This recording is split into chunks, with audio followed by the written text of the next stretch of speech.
আসসালামু আলাইকুম, কেমন আছেন সবাই? আজকে খুবই টেস্টি একটা চিকেন ফ্রাই রেসিপি আপনাদের সাথে শেয়ার করছি। প্রথমে আপনারা আপনাদের প্রয়োজন অনুযায়ী কোয়ান্টিটির চিকেন নিয়ে নেবেন, খুব ভালোভাবে ধুয়ে ক্লিন করে নেবেন। এরপরে যত ধরনের মশলা আছে হলুদ বাদে সবগুলো মশলা দিয়ে খুব ভালোভাবে মিক্স করে ম্যারিনেট করে নিতে হবে। হাতে সময় না থাকলে আধা ঘন্টা ম্যারিনেট করে রাখলেই চলবে। সময় থাকলে বেশ কিছুক্ষণ ম্যারিনেট করে রাখতে পারেন, তবে অবশ্যই ফ্রিজারে রাখবেন, নরমালে রাখবেন না। ফ্রিজারে রাখলে রেজাল্ট ভালো আসে চিকেন ফ্রাইয়ের। মেরিনেট করার সময় আরো দুইটা ইনগ্রিডিয়েন্টস এখানে অ্যাড করতে হবে। এক নাম্বার হচ্ছে চালের গুঁড়ো এবং বেসন, এই দুটো অবশ্যই দিতে হবে, মিস করলে চলবে না। যখন তেলে চিকেন ফ্রাই গুলো ছাড়া হচ্ছে এই পর্যায়ে কিন্তু চুলোর আঁচ একদম লোতে রেখে চিকেন গুলোকে তেলে দিয়ে তারপরে মিডিয়াম টু লো এর মাঝামাঝি রেখে চিকেন ফ্রাই করে নিতে হবে। স্ক্রিনে লক্ষ্য করলে বুঝতে পারবেন চিকেন পিস যখন তেলে দেওয়া হচ্ছে এর আগে চিকেন পিসগুলোকে খুব ভালোভাবে হাত দিয়ে মেখে নেওয়া হচ্ছে, এরপরে তেলে দেওয়া হচ্ছে। এটা অবশ্যই ফলো করবেন।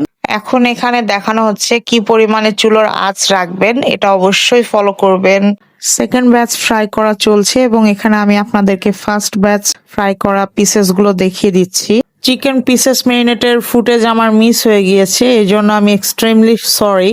দেখতে পাচ্ছেন চিকেনের পিসেস গুলো কতটা লোভনীয় হয়েছে, যতটা দেখতে মজা লাগছে খেতেও মাশাআল্লাহ অনেক টেস্টি ছিল। এ পর্যায়ে আমি আপনাদেরকে দেখিয়ে দিচ্ছি যে এক সাইড হয়ে গিয়েছে চিকেনের, আমরা অপর সাইডটা উল্টিয়ে দিচ্ছি। খুব সাবধানতার সহিত চিকেনের পিসেস গুলোকে উল্টিয়ে দিবেন, না হয় হাতে ছিটে এসে পড়ার সম্ভাবনা আছে। যেহেতু তেল অনেক গরম, এক্ষেত্রে সাবধানতা অবশ্যই অবলম্বন করতে হবে এবং চিকেনের পিসেস গুলো যেন ভেঙে না যায় সেদিকে লক্ষ্য রাখতে হবে। চিকেন ফ্রাই আমার ছোট বোনের রেসিপিতে তৈরি হচ্ছে এবং আমার ছোট বোনই তৈরি করে দেখাচ্ছে আপনাদের জন্য। মাশাআল্লাহ, সে কিন্তু বেশ ভালো শেফ, সাথে সে একজন খুব ভালো বিউটিশিয়ান। মাশাআল্লাহ, সে সর্বগুণে সম্পূর্ণ একজন মানুষ। অবশ্যই চিকেন ফ্রাই করার সময় ঢাকনা ইউজ করবেন, এতে করে তেল গায়ে ছিটে আসবে না। আজকের রেসিপি ফলো করে আপনারা চিকেন ফ্রাই তৈরি করলে কিসের বাইরের চিকেন ফ্রাই, বাসায় যে চিকেন ফ্রাই তৈরি হবে এটার আপনারা ফ্যান হয়ে যাবেন ইনশাল্লাহ। চিকেন ম্যারিনেশনের ভিডিও আমি অবশ্যই আপনাদের জন্য আবার তৈরি করব ইনশাল্লাহ, যেহেতু আমার চিকেন ম্যারিনেশনের ভিডিওটা মিস হয়ে গিয়েছে। এর আগেও কিন্তু আমি বলেছি চিকেন ফ্রাই করার সময় অবশ্যই ঢাকনা দিতে হবে। চিকেন যেহেতু আমরা কাঁচা ম্যারিনেট করেছি, তো এ পর্যায়ে ঢাকনা না দিলে চিকেনটা সুসিদ্ধ হবে না আর খেতেও কিন্তু ভালো লাগবে না। চিকেন সুসিদ্ধ করার জন্য এবং তেল যেন না ছিটে আসে সেই কারণে কিন্তু মেনলি ঢাকনাটা ইউজ করতে হবে, আদারওয়াইজ কিন্তু চিকেন ভিতরে সুসিদ্ধ হবে না, কাঁচা থেকে যেতে পারে। সো চিকেন সুসিদ্ধ করতে হলে অবশ্যই ঢাকনা ইউজ করতে হবে। চিকেন ফ্রাই রেসিপি ভালো লাগলে এবং আপনাদের উপকারে আসলে অবশ্যই লাইক, কমেন্ট এবং শেয়ার করে দিবেন আপনার ফ্যামিলি অ্যান্ড ফ্রেন্ডসদের সাথে।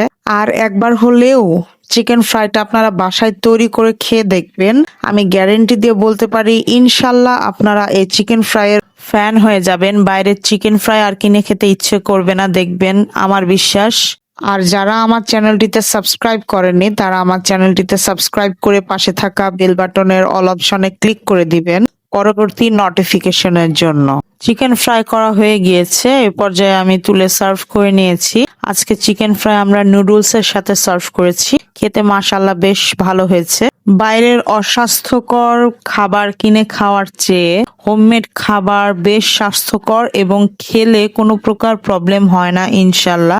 যতটা সম্ভব বাচ্চাদেরকে বাসায় তৈরি খাওয়ানোর চেষ্টা করবেন।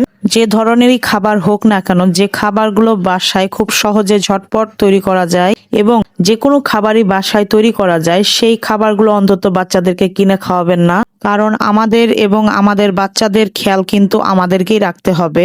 দেখা হচ্ছে পরবর্তী রেসিপিতে, সেই পর্যন্ত সবাই ভালো থাকবেন, সুস্থ থাকবেন, আমাদের জন্য দোয়া করবেন। আল্লাহ হাফেজ।